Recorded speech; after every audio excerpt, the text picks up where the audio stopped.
Restoration is underway. This is about, I'd say 10 days into the project, working anywhere from 2 to 5 hours, 5 days a week. And this bike, this Honda Magna 1982 750cc, hasn't been driven, hasn't been started, hasn't seen the road since 1994. Been sitting in a garage, accumulating dust and corrosion. So the condition that it's in right now, cosmetically, is while it was just covered with filth, it was just hand washed with a brush and soap and water, and a lot's been detailed just to find out what its condition is, what may need to be replaced, what's really damaged. You really don't know until you clean things up. Most of it's cosmetic, minor surface as far as damage. And it wasn't damaged when it stopped running. He just simply parked it and didn't start it up. I think there was a battery issue. It wouldn't start, and 1 year led to the next as far as when am I going to get this thing started? When am I going to get it running? Forget it. So it's sat since 1994. The chrome itself, even though it looks good at a distance, it's pitted. It's got corrosion on it, surface corrosion all throughout. The rear fender, front fender pretty much look the same. Just different chrome pieces, surface corrosion. I would get in there with a fine brush, circular brush, which I don't have, to really get places that are hard to reach. Other than that, it's just steel wooling. Muffler pieces, exhaust, same pretty much as far as the surface, but it does have a gnarly hole under here. The other one's fairly clean. A lot of this aluminum, it came out really nice with some steel wool. It was just, aluminum dust. Here's a good example of, this is the emergency gas tank. That's paint, faded, and this is polished up. So it does polish up nice. So anything black, most people know, anything black you can clean it up with. WD-40 and a rag, maybe some polish if you want to go full bore on it. Engine parts, same idea. This is flat black, or a semi-gloss black, I suppose, when it was made originally. But just years of just hazy, dusty. And this is polished up just to see what it would do. So it's possible to get that looking nice. Chrome pieces, this carburetor cover, badly pitted, corrosion. This is after steel wooling. But that's a piece you could take off, sand down, re-chrome. Spray can chrome. This aluminum, my guess is there was some sort of coating on here at one time, and this is after steel wooling it, removing just, again, 20 years of dirt and corrosion. And it won't clean up any further. I'm not exactly sure what could be done. Some sort of acid bath, and then repainting anything that's black, trim. I don't know. Not really my call, but someone who would want to restore it, I'm sure there are ways of getting that looking ace. Same as this aluminum. This is the radiator, and it shows considerable wear. This is after steel wooling, cleaning up. Some sort of coating on here originally made it shiny, and it's worn away. So it's like a dull aluminum back here, but it's badly corroded. This could easily be sanded up nice and repainted. Not much effort. So this black's a good example. Anyone who knows works with vinyl and plastic, it's not that difficult to get it back to some semblance of looking half decent. This is untouched, cleaned up, but untouched, and this is after just a rag with some WD-40. Cleaned it up rather nice. The frame piece here, you know, filth, and polished up nice. A little bit of wax on a rag, came out pretty nice. The forks are a problem. Forks themselves, this is all pitted. The chrome itself is just very badly corroded and pitted, rusted up. Down here, the working surface, not bad at all. A lot of the aluminum, same idea, corrosion.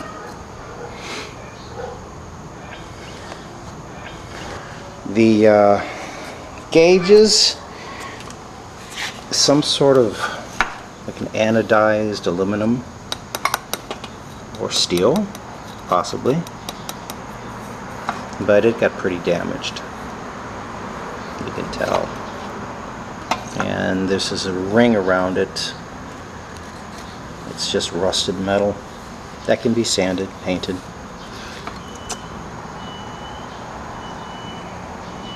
The condition that it was in when I first saw it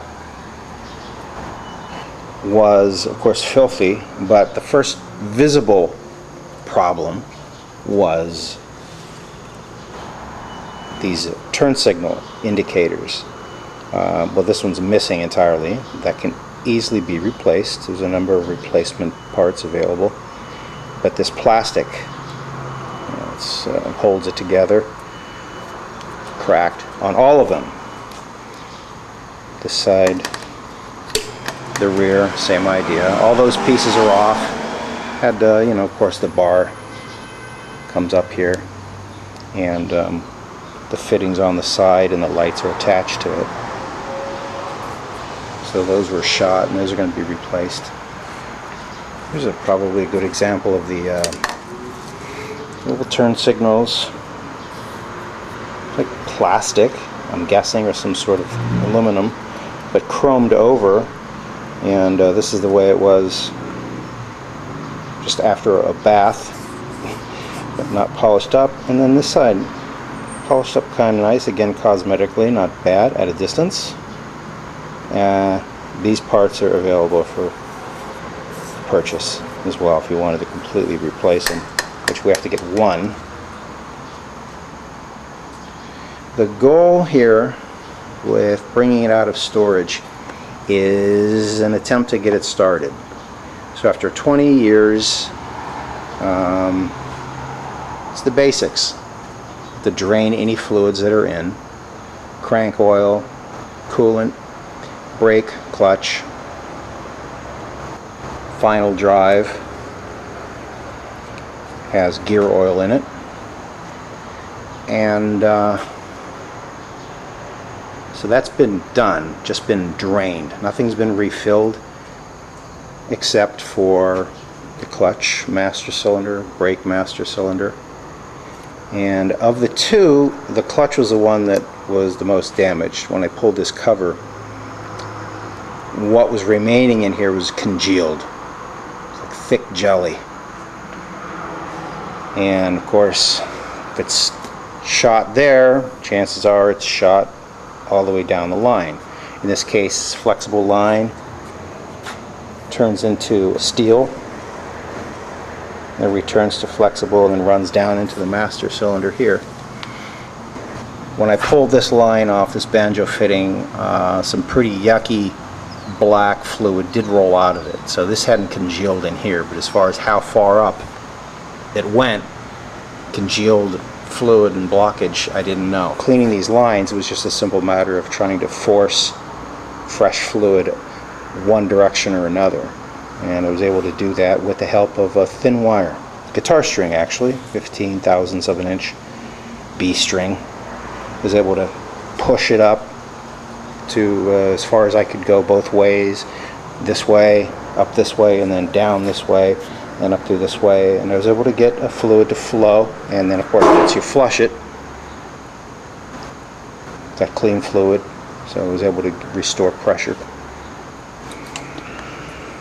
One catch, however, and I understand this is a common problem, is that the clutch plates on the other side of this, there's a rod that runs through the engine onto the opposite side, and there's the pressure plate and the clutch plates.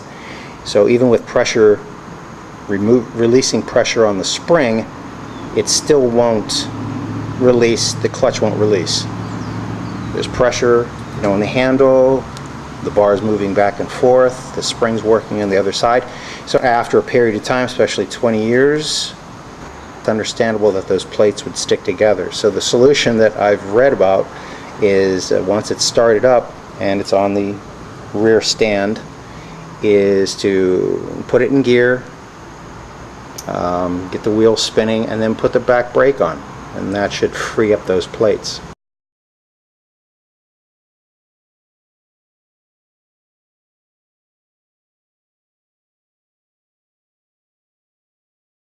After 20 years, the air filter needed replaced. I was able to look down inside after removing these covers and the little diaphragm that's under there, and it looks directly into the intake, the butterfly valves. Clean, just beautiful, clean. So I really don't think it's going to be, once fuel is circulating through the system, I think it's going to go, I think it's going to restart fairly easily. Just some minor things here. Gas tank. Of course, this is just after soap and water wash after 20 years. And then a spot here where it's nice and polished up. But the tank itself, you know, it's got quite a few dings on it, and some, not going to be anywhere near perfect, but it would look real nice. We repainted it. Of course, replacing the decal, different story. Hello, Honda. Seat was in good shape. This is after a little, like a vinyl cleaner, so it cleaned up nice there, and the rest of it turned out just as nice. Just the top of the headlamp. You can tell this is after steel wooling. Quite a bit of damage to this guy, which a full restoration, it wouldn't be difficult to get rid of the old chrome and re-chrome it. Same as the rest of the pieces. Any of these pieces can easily be re-chromed the same way. Everything else, functionally, it was not a problem when it was put in storage. He just stopped running it. That was it. So I'm pretty confident this is going to end up firing up once we replace all the fluids, get some fresh gas in there. So far, so good. A full restoration would be a considerable effort. If you wanted it to get up to absolute spec and in pristine condition, a lot of guys do that, I know. Everything gets taken apart, stripped down, cleaned up, repainted, re-chromed, refurbished, replaced. Like for this project, just to get it up and running, I don't know how clean up these head covers are ever going to be. Do my best. Probably going to be the same as the this casing down here, just this aluminum that's seen better days. You know, take it apart, fix it all up, put it back together again. But for our purposes, just to get it running, have some summer fun. It's going to look a little ratty for the summer. And then he's going to decide what he wants to do. If he wants to go any further. This bike was the first of its kind. 1982 was the first year this rolled out. I believe they changed a number of things the following year. This bike was also featured in a movie, and it's on an old movie poster. So it just has some nostalgic value. How far he wants to go with restoring it back to showpiece condition, it's unknown at this point. First things first, get it running. Tires, they were completely drained of air, so we had to push it up the street and get air in them, because that was fun. There's everything we could do to get it to just get, you know, it's 500 pounds of steel and plastic and aluminum, and so pushing it was quite an effort in 100-degree temps. the tires themselves, you know, I don't know if details show. Yeah, you can see they're cracked. They're holding air though. They're holding full pressure, front and rear. So just for testies purposes and rolling down the road, and I think it's going to be fine. Wouldn't want to do a cross-country trip on these tires, but there you have it. They're easy to get new tires, have the Honda shop mount new tires on these rims. And that's probably one of the few things we would do as far as having a Honda shop do anything with this project. It's pretty much me. So far so good.